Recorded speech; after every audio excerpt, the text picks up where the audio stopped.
Okay, Greg, first off, I just want to say thank you very much for being a guest on the podcast. I believe you're the second Olympic gold medalist that I've had on. Apologies to any gold medalist that I've forgotten when I've said that, but I'm pretty sure you're the second Olympic gold medalist. Um, but you're definitely the first sort of, I mean, obviously you are a sprinter, but that wasn't your primary event. But you're the first long jumper that we've had on, first kind of like person that wasn't primarily a sprinter. So really kind of interested to kind of grill you about your training and find out a little bit about how you prepared. But obviously it's been, what is it now, 5 years ago since you officially sort of announced your retirement from track and field. And I know you've done a few different bits since then. So maybe you could sort of like briefly kind of update the listeners as to what you've been up to since 2018. Yeah, absolutely. Yeah, first and foremost, thanks for having me on. Obviously, for anybody who knows us, knows that we've been obviously very good friends for many years now. I've been nagging Greg to come on for ages. So it is nice to make this work. And one of the reasons why it's difficult for me to ever find time is because there is always things ongoing. What I guess I was relatively smart with when it got towards the end of my career was making sure that I had things lined up to move straight into. One thing I was just very conscious of is a lot of athletes, they sort of finish their career and they have no idea what to do. And it's a really difficult time because there's very little support. I mean, across the UK, of course, there's the funding system that's there, but predominantly you don't really get any help once you leave. I mean, from my point of view, I've been a professional athlete for 13 years or so for Great Britain. I got given a set of pictures, a handshake, and then sent on my way. And that was basically it. Nobody's there is actually guiding, helping, or whatever else. That comes down to you, your management, and that side of things. So currently, as we stand here, sit here, of course, I'm slightly sore from a training session of ice skating because I'm in the UK. For anybody who's in the UK, I'm getting involved with Dancing on Ice, another sort of reality-based show, which I think is all over the world in a different capacity or called different things, but basically I'll be ice skating and dancing, which, well, I say dancing, I'll be on the ice doing things and hand movements, etc. How much of the dancing there'll be, I think it's going to be limited to say the least. But yeah, since retiring, I mean, this has been a large part of what I've done. I mean, I've bounced around different shows like this. I knew I wanted to work in TV. That was one of the big things that I was very keen to align myself with. And one of the things, of course, when you step away from sport, and as you mentioned and reminded me of feels like a lifetime ago, as being an Olympic champion, is that people are willing to give you that opportunity from the get-go. So I moved straight into broadcasting. 2 days after I retired, I was starting on my first show. As a retired athlete, I'd probably spent a few years before that lining those sorts of things up and being involved in different capacity. But I've now covered a Winter Olympics, a Summer Olympics as a presenter, across different, what I know, the shiny floor programs, which you'll just see on daytime TV, etc. And then away from that as well, I mean, that's obviously not the entire thing, like via the likes of social media, which is fascinating now, because in my early career that didn't really feature at all, whereas now it's pretty much a large part of my job, if you like, promoting different things. And then also with another friend of mine, an Olympian, a good friend of yours as well, Andrew Steele, we recently purchased a US company, actually, which we're now bringing over to Europe and will be shipping worldwide, of a green supplement, basically. So there's lots of different things. I think when you are an athlete, it's all about that one thing. It's all about performance and getting yourself ready for each individual major. And of course, in athletics, there are so many of them. When you step away from the sport, you have to be prepared to sort of diversify as much as you possibly can, because it changes. Your life isn't about waking up in the morning, training, and in my case, jumping into a sandpit. I have 3 children. You have to make sure that there's longevity in whatever you're doing. And that's what I've sort of made sure. And we're 5 years in, so far, so good. And long may it continue, that the things that I've got myself going on, they're going to be things that can, give me the lifestyle that I want and keep me going where I need to be. And do you enjoy the variety as opposed to it being sort of like more of a singular focus, like you mentioned when you were obviously long jumping, and I guess like you have to have at least some sort of degree or certain, or during certain periods at least, kind of like a laser like focus in order to achieve what you did. But do you kind of like, do you like the variety that you've got now as opposed to that? I do, yeah, and it's a really interesting. I obviously had interests outside of athletics while I was an athlete as well. And I think we've probably documented many a mad thing that I've either attempted, gone and done during my career, let alone since retiring. So I was very keen to get involved with as many of different things as I possibly could. I'm one of those people that I think I'm very.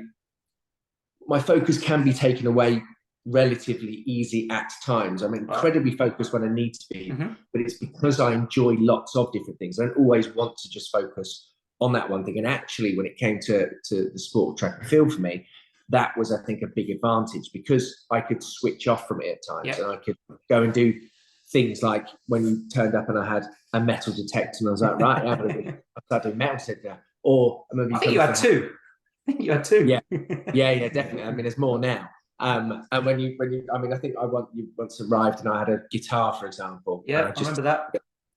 And it's these sorts of things. Now, I never learned to play the guitar, which at least I used the metal detectors. So there was some point in buying them. But no, I was interested by other things. I think that was the big thing. And what I have seen in my years of being an athlete is that it works both ways. Some people, they have to stay completely switched on 24/7, and that is it. They can't step away from it. They can't switch it off. But I'll be honest, for a lot of people that I saw like that, they never quite fulfilled the potential because I think that they got themselves to the point where they were basically burning out because it was so much all the time. There was no respite at all. No matter who you're talking to, all it was track. Or when you go to bed, the only thing you can think about people would ask what your interests are. Well, going training, going to the gym. Yeah. And I think it's an awful lot for the brain to deal with constantly. So actually for me, having those outlets was a hugely important thing.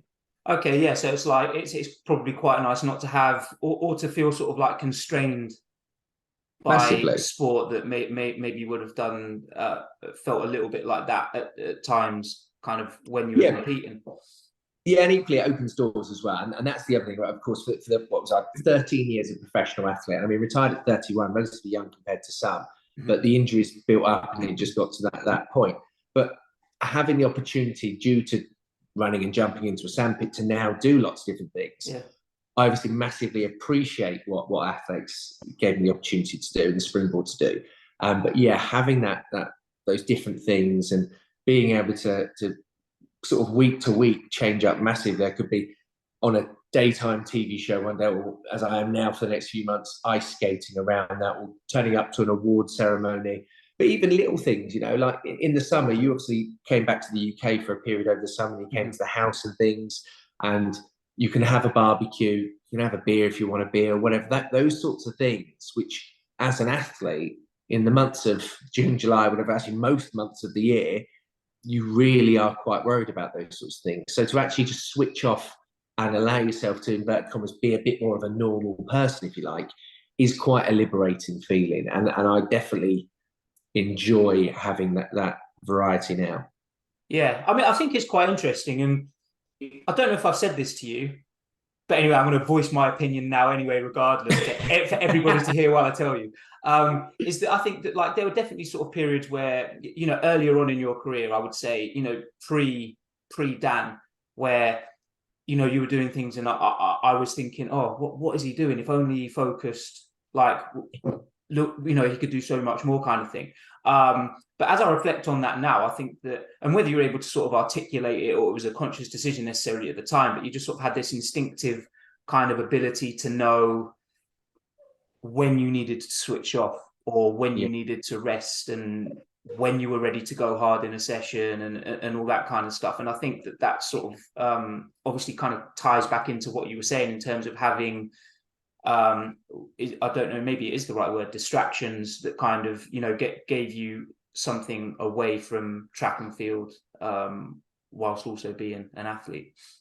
Yeah, I think a big part of it as well was actually belief in the system around you. And that's a big thing. Now, I'd say while I was coached by Dan Paff, who obviously, in my opinion, is, well, for me, the greatest track and field athlete, coach in the world. I mean, he's a remarkable man in so many ways.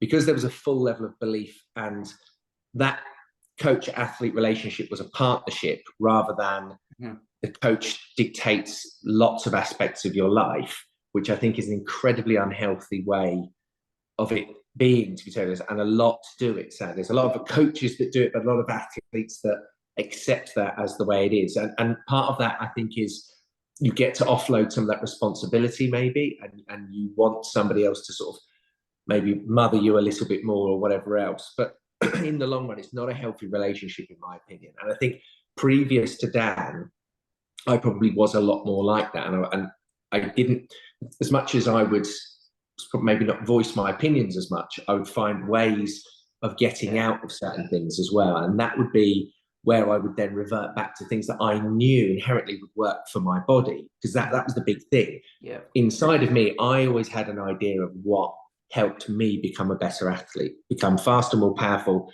and fundamentally happier, which is one of the most undervalued parts of training in any way, or by most athletes, sorry, is actually having a level of enjoyment. I mean, you're not going to enjoy every session. It can be hard.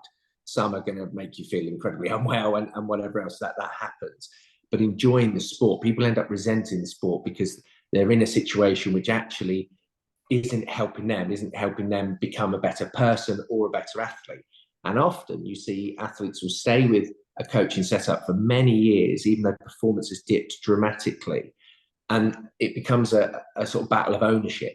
And that's something, as I say, that I feel like is a huge problem. Now, as I said, previous to Dan, that was most certainly happening. And I just don't think, for me, it worked. Now, for others, it might have done in the coaching setups that I had. And I had a few coaches before Dan. But I didn't believe in what was happening, because for me, it didn't feel like it was working. Because I might have 1 week I could jump well over 8 meters. The next week, I've got a hamstring just about holding on, and I'm in rapid decline again. And mentally, for an athlete as well, the big thing I learned once I started to win and could back up the winning was actually having that belief within yourself, because of everything around it, makes your life a million times easier. When you don't believe in the setup and you're desperately searching for something to work, as I think I was many times, that causes probably problems. And actually people looking in, as you probably would have done at times, think like, what on earth is he doing? He's not a track. I remember one time I messaged you and you said, have you lifted something? I was like, yeah, I've just been lifting some windows in the garden. Yeah, I remember that, yeah.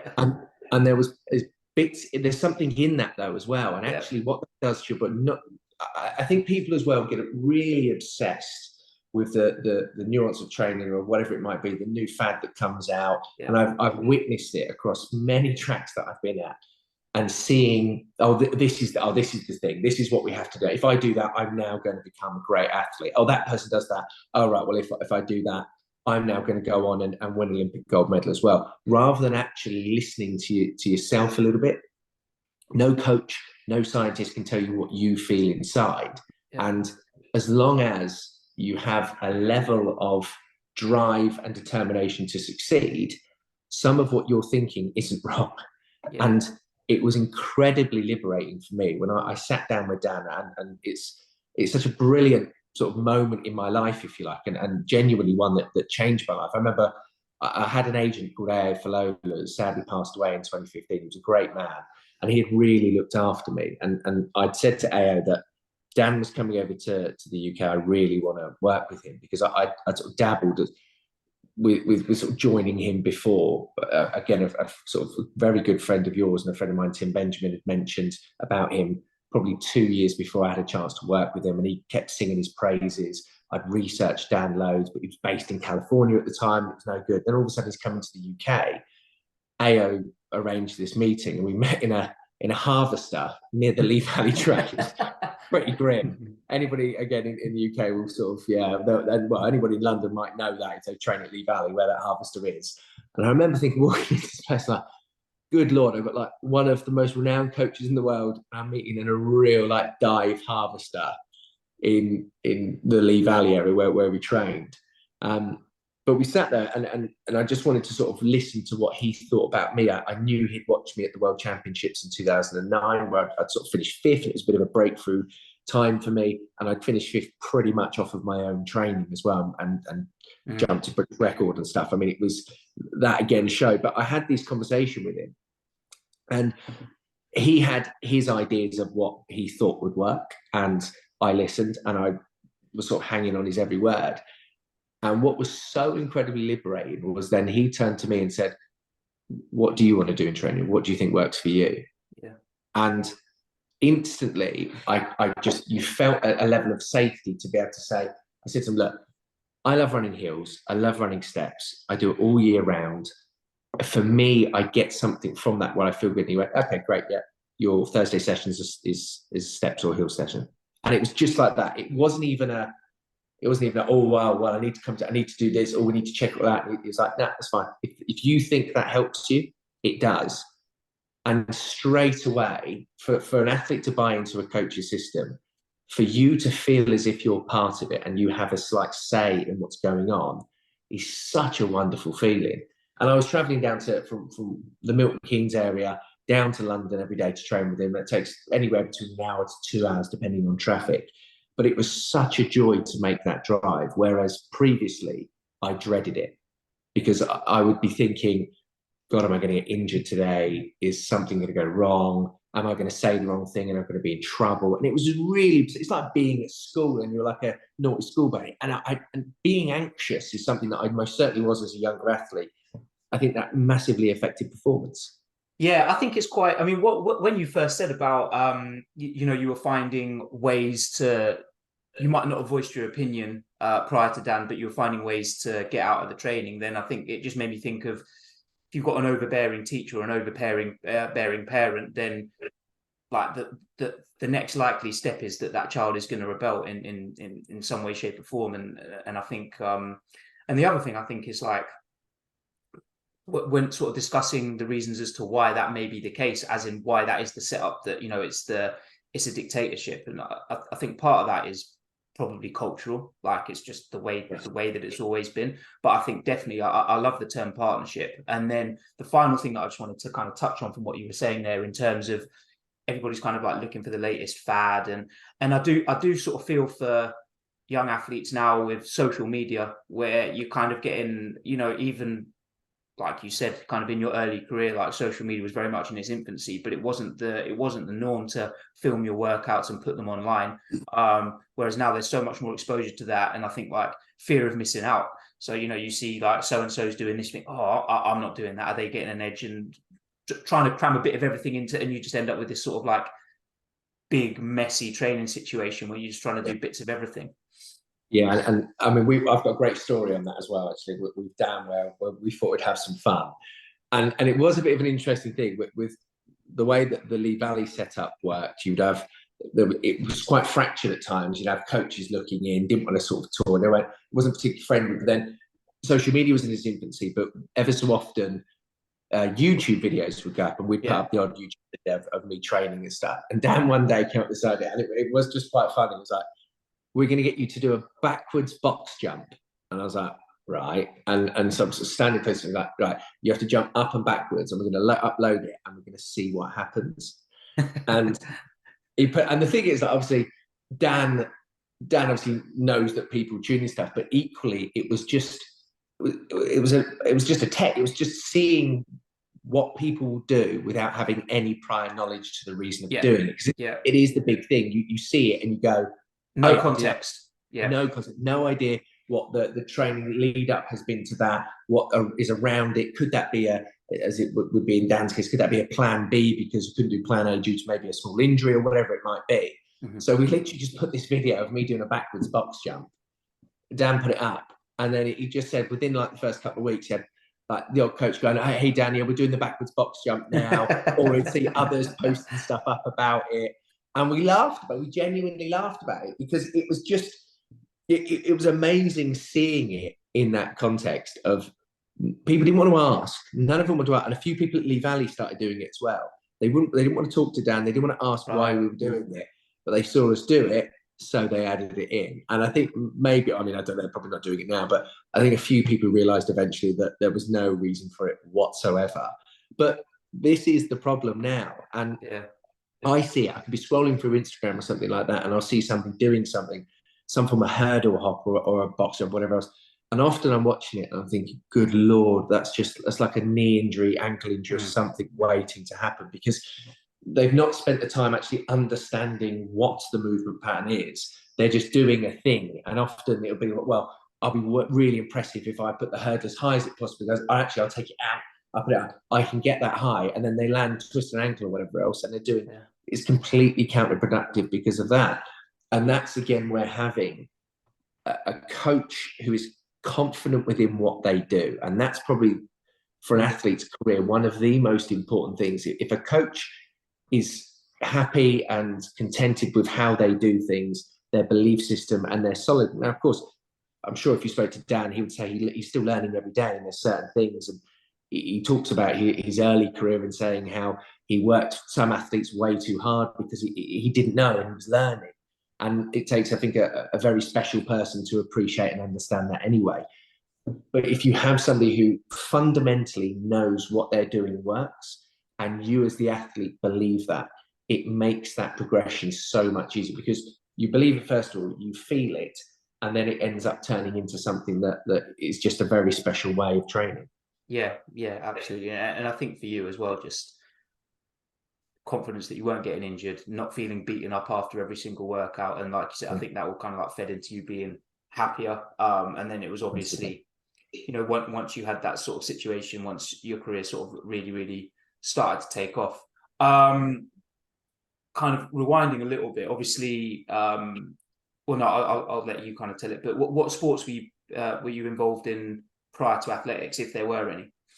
Yeah, quite a few. Actually, most sports that were available to me, I'd given a go in some capacity. And this is another thing that I always say to youngsters in particular, like, give it a go. I mean, the sport of track and field is great because there's a lot of events, and most people can find an event that they can do and they can see progression in. Because I think it was a great thing in sport, and especially something like track, is that it's a relatively easy way of seeing progression. If the time is faster, the distance is longer. That's really, you get higher over a bar, whatever else, you can see it. And it's quantifiable.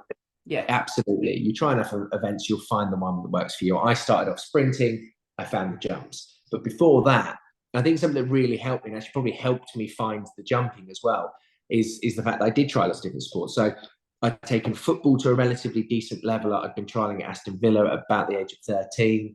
I played a bit of rugby, predominantly from the school, a few times for a local club called Bletchley.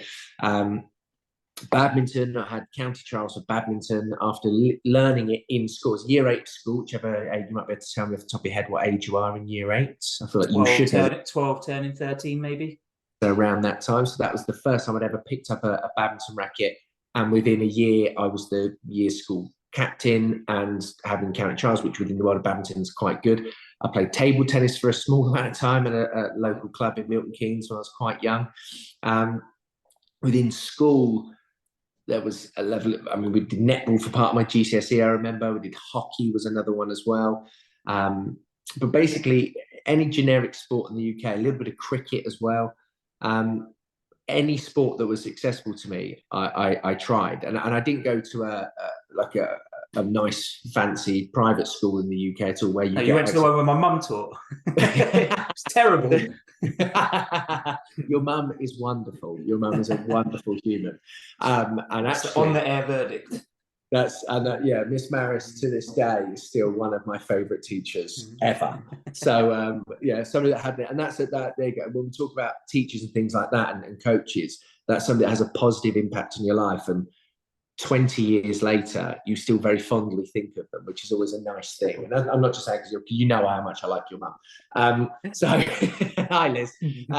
So it's one of those things that participating in different sports obviously gives you different skills. I mean, that's obvious in the makeup of sport. It is slightly different, but it's giving you an awareness of your body, in my belief system of it, that helps you work into whatever sport you go, be that lateral movements in football and rugby to get away from somebody, or extending to try and hit a shuttlecock or something like that. These are all things that you get in tune with your body from trying different things. So then when you're going to track or whatever else, doing drills or trying to hit key movements, your body has felt things similar previously. Yeah. So I think it helps you. And equally as well, within the world of sport, some kids out there might be complete superstars in whatever they do, but that may not be the sport that they end up going on to become a champion if they are destined for that to happen. As I say, for me, I thought I'd be a football player, but the interesting, and no matter what sport I did, the overriding sort of crux of my ability was speed. I was fast, and so no matter what I did, I was considered the fast kid. And it happened that track actually was the one that I put off longer than any other. I remember being in my middle school in over here and having conversations at Milton Keynes Athletics Club saying, "Now come down and start doing a bit of training with us." And I was like, "No, I'm right. I'm playing football. I'm doing whatever else." I finally made that move, went down there, and then realised actually not just that it's a good sport, that actually I kind of really like this sport as well. It's actually something that I think I enjoy more than others. But without being exposed to different sports, I wouldn't have realised and I wouldn't have found it. So I think it is a hugely important thing for children to try as many as possible. Yeah, I think that's a really good point. Not just necessarily like the physical benefits, but like you say, the opportunity to figure out what it is that you want to do. Yeah. And obviously, you had a great amount of junior success whilst at Milton Keynes. European under-20 champion in the long jump. You had some good sprint success as well. And I know we've spoken. I guess the way that I view that part of your career, sort of pre-2012, is there were kind of like glimpses of sort of what might be. So, for example, like that 8:30, was it 8:30 that you jumped in Berlin in 2009? Yeah. There were glimpses of those kind of performances, but they were sort of, I don't know, few and far between is a bit harsh, but they certainly weren't consistent. No, they were definitely few and far between, yeah. And I think you've sort of already outlined that kind of what kind of connected the dots there for being able to kind of make those performances sort of like much more like routine was Dan. But is there anything else that you felt kind of, obviously we've covered Dan and that period, it's sort of been quite a bit of depth, but I don't know if there's anything else that you kind of wanted to add to kind of that in terms of making that transition from junior to senior. Yeah, self-belief is an incredibly powerful tool to have, and that shows itself once you generally have a level of success, or having somebody who you hugely admire and trust, as I guess for me it was with Dan, when they believe in you, that also helps build that. Now, I remember, say, being a young graduate, when I made my breakthrough, 2005 really would be the year I did it, when I won the European Juniors, and at that time I jumped 8:14 in the final. It's still like a good memory for me. It sort of makes me smile now because it was the first time I ever jumped 8 meters. I managed to do it in my first ever sort of junior championships for Great Britain. I'd never competed for Great Britain in a championships before that. I think I'd done one or two smaller sort of meets for them before, and I sort of, I felt as if this was the thing, and I could go on and have lots of success. Then you'd sort of go into the senior ranks, and it was a sort of a mixed bag for me, because my first year as a senior, I go and win a European silver medal, and you start thinking, initially go, it's not too bad, this whole transition, because everybody worries about the transition. Yeah. It's like, well, what are they talking about? Yeah, exactly. You're a good junior, you wait until you get to the seniors. But what that entails is not just the fact that obviously you're competing against, at that point, then men, as it was in my field. I'm competing against grown men that could be 15 years older than me, with vast amounts of experience and just physical ability. You have to deal with the pressures that come with that as well. And that's something that I think I initially took slightly for granted. So become European junior champion, British junior record holder, and I was British #1, I think, that year as well as a junior. I'd sort of out-jumped every other jumper in the UK. I then go and win a silver medal. I'd had a few little grumbles, but I think I won like the national trials of 8:26, which I think was like a championship record or something at the time. All these sorts of things happened. So my first 2 years of making my breakthrough, I was like, well, this is relatively easy, but, well, not easy. Easy is the wrong word. That wasn't, mindset wasn't smooth. It was a smoother transition than maybe. Smooth, yeah, yes, yeah, probably that's exactly right. Yeah, it was smoother than it probably had been for others. And then obviously I got hit like a ton of bricks going into 2007 with injury issues, and then not dealing with the pressure and not enjoying what was around me. And I think for me, obviously not a regret, but a sort of hindsight's a wonderful thing. If I would have joined someone like Dan probably after my early successes, I fully believe 2008, I reckon I would have won a medal in 2008 because consistency would have been so much better. Distances that won medals, I was very capable of.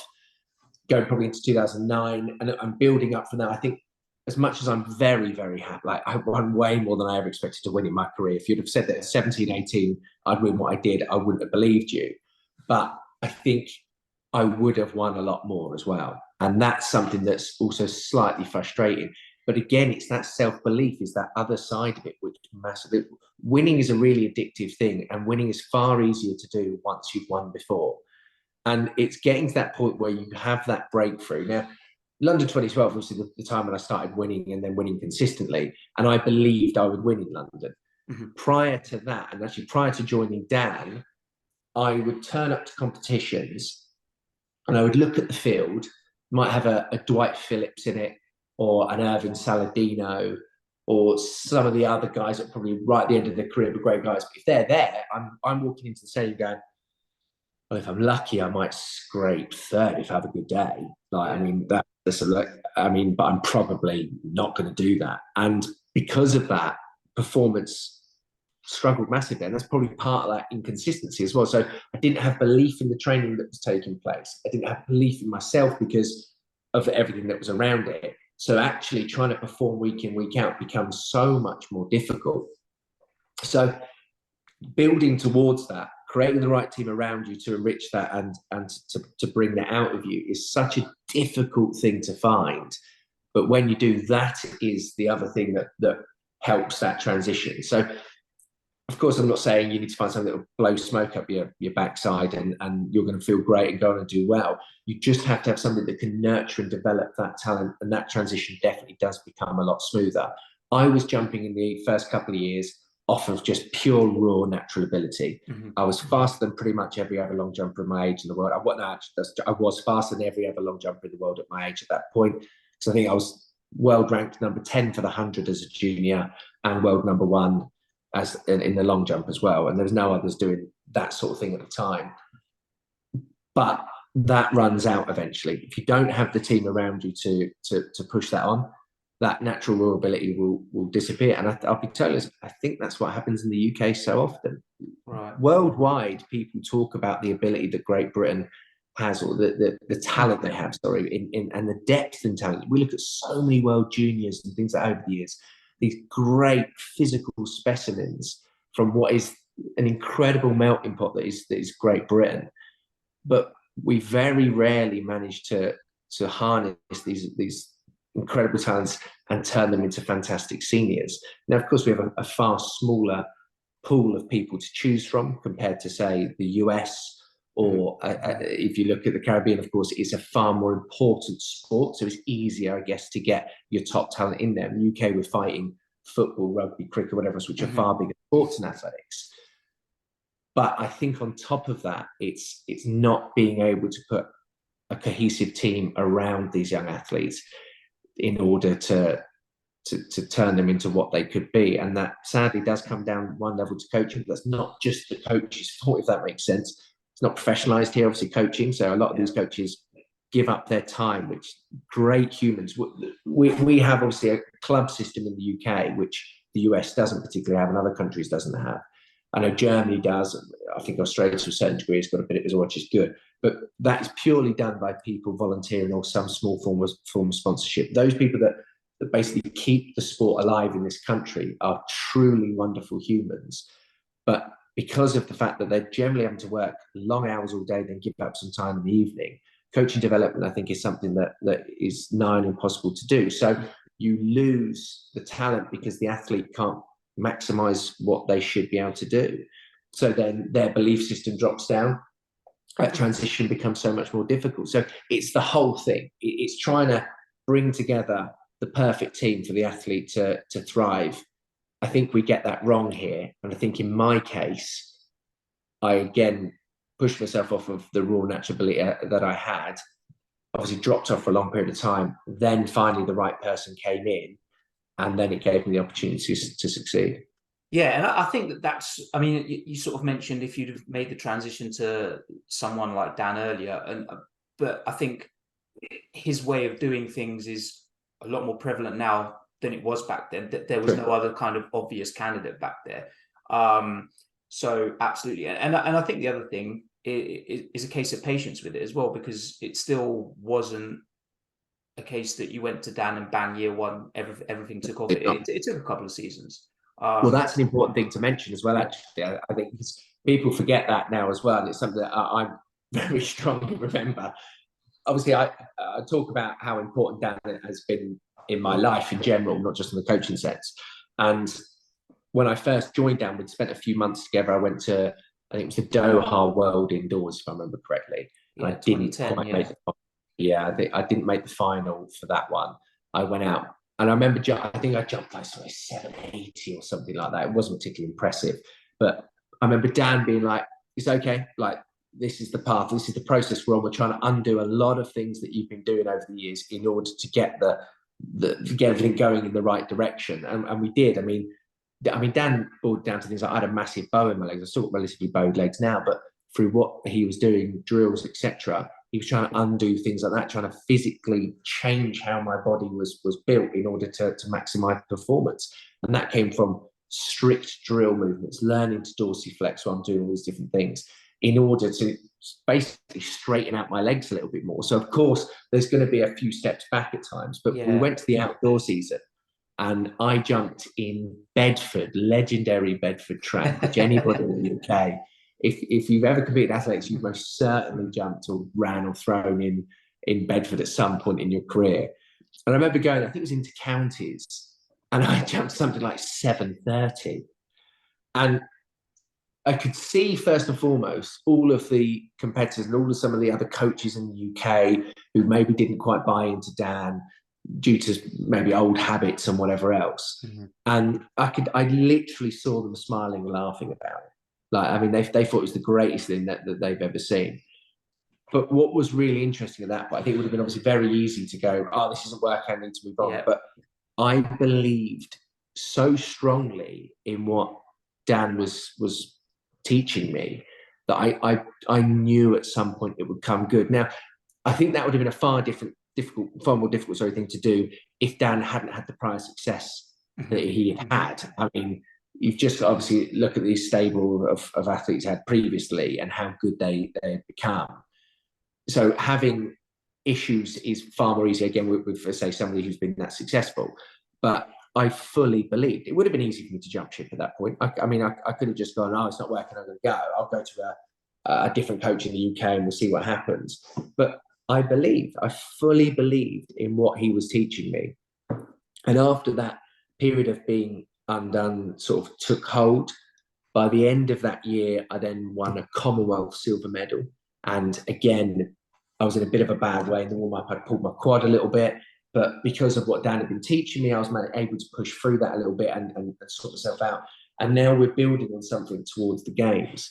And I say, having that belief, it is by far one of the most important things, because I knew I was talented, and I'd always been told I was talented. But then when someone like Dan is telling you that he believes in you, that's a really good feeling to have. So it didn't matter if I jumped 7:30 in the early days, because I knew it wouldn't be long until I'd be fighting for medals. That's genuinely what I believed.